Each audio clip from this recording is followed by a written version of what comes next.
Hey beauties, and welcome to my first Halloween tutorial for the month of October. There will be many more to come, so be sure to subscribe now. I thought I would start this month off with something classic that screams Halloween, and what better than The Bride of Frankenstein. The Bride of Frankenstein was filmed in 1935 and is an iconic sci-fi horror film that can be recognized by just about everyone. This film can only be seen in black and white, and we will never actually know what colors she was wearing. As said, she is entirely made of flaws but stitched together with good intentions. Today I'm going to show you my take on the classic and iconic horror film character, the Bride of Frankenstein.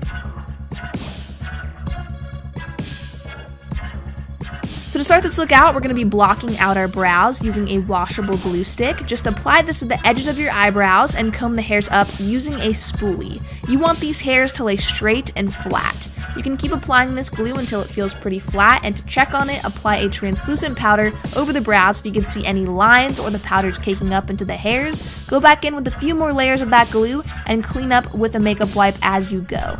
To conceal the brows, I go in with the Marc Jacobs Remarkable Foundation and then MAC Shivering White Face Powder. To start the brows, begin by filling in where your natural brow starts and just pull the color straight back towards your ears. You can fill them in however you'd like, but in the movie her brows are pinned straight. And to fill them in, I'm just using a pomade and then a black eyeshadow to add in definition.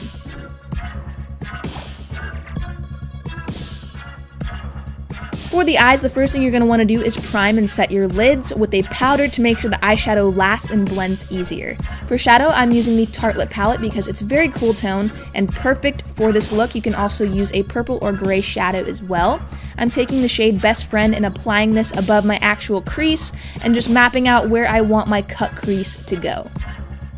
To cut the crease, take the shade Bombshell or a dark purple eyeshadow and begin to define the line. Taking the Tarte Shape Tape Concealer in Fair, I'm going to cut the lid up against a line and set it with MAC Shivering White Face Powder. For the wing, I'm using the NYX Cosmetics Matte Liquid Liner and creating a dramatic wing, leaving the cut crease open.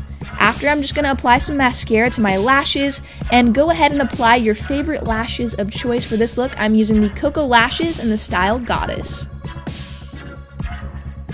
Now to get started on this face, prime that skin with something that's going to moisturize it and keep it feeling soft, because we're going for a very matte look that requires a lot of powder, so just make sure that you prime with something very hydrating. For the white base, I'm using NYX Cosmetics Stay Matte Not Flat Foundation and mixing it with the white foundation mixer. This is very white and a combo I use for a lot of looks that require me to look like a ghost. I use the same combo in my Harley Quinn makeup tutorial and it works great. For highlight under the eyes, I'm going into MAC Shivering White again and applying this right underneath my eyes. This is another favorite of mine for ghost pale looks because it's white enough to highlight and conceal with.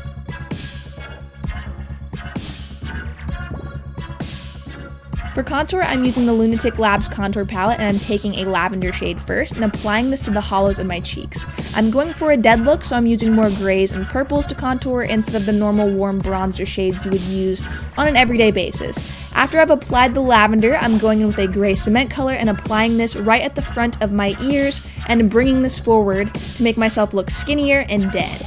I brought this down around my mouth as well to thin out my nose. I just used the same exact shades. Moving back to the eyes, I'm taking the shade Force of Nature from the Tartelette palette, but you can also use a light taupe brown, and I'm just buffing this into the lower lash line.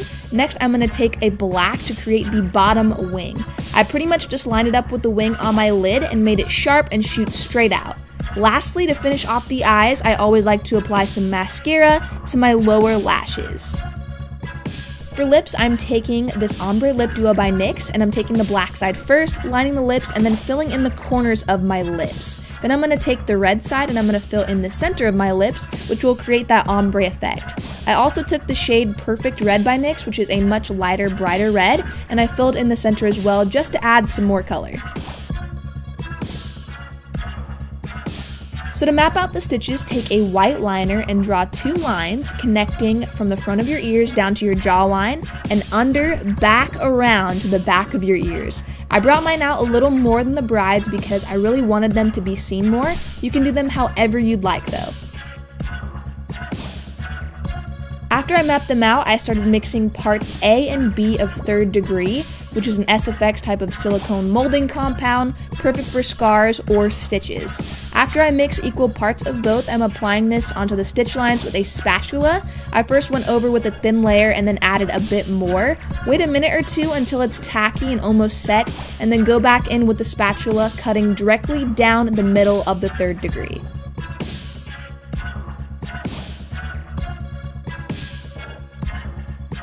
So now for the body, I'm using Mayron Paradise Paint in white and apply this all over your chest area and your arms. This works like a charm and is very easy to apply. You can control the consistency of this with water so you can make it as creamy or watery as you need it to be. It's so perfect for Halloween looks.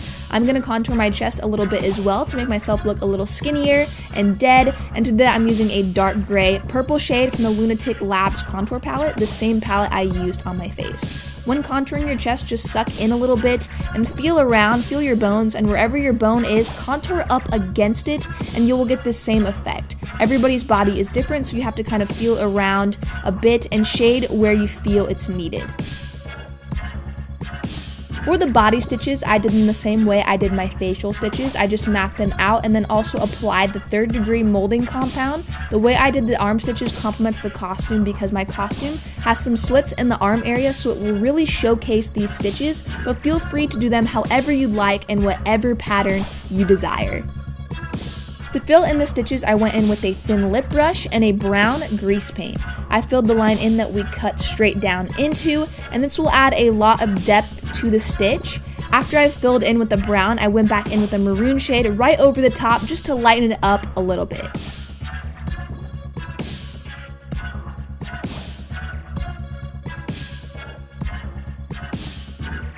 Taking a brush, I'm going to rub up against the grease paint and around the stitch line to create some irritation. This is going to make it look infected and irritated, and in all actuality, if you were stitched together, you aren't going to look perfectly stitched. There would probably be some irritation around those stitches. To set the grease paint, I just went over the top of the stitches with a translucent powder to prevent any bleeding or moving around of the product. So now I'm going to begin applying the stitches. I first am laying down some liquid latex with a spoolie and then placing some double knotted thread over the top and spreading out into an X. I pre-knotted these stitches, and real stitches are double knotted. They look a lot like this. If you want to look legit, use real thread. This tutorial really does not give it justice compared to how it looks in person. It's disgustingly real, I must say. It just looks so real. Also, make sure that you trim the thread pretty short. I'm just using a small pair of scissors to cut that thread.